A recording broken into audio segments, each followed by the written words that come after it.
a dish made of chicken breasts, cheese, and tomatoes. Chicken breasts can be cooked in the oven or on the grill.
Olive oil, paprika, black pepper, salt.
Lay the chicken breast flat on a cutting board and spread the cheese mixture evenly over it.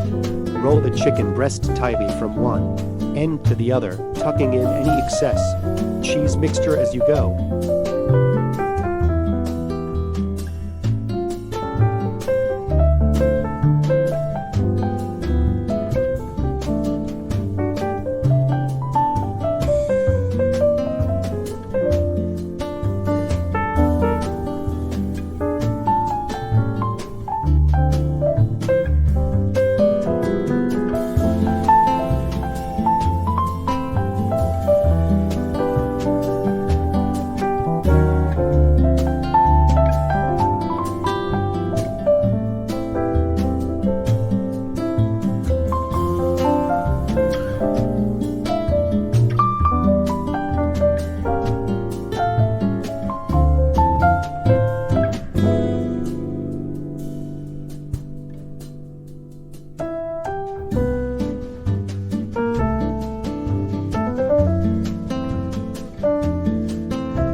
This recipe is perfect for a quick and easy dinner that you can serve your family. It's relatively simple and will leave you enough time to do other things around the house.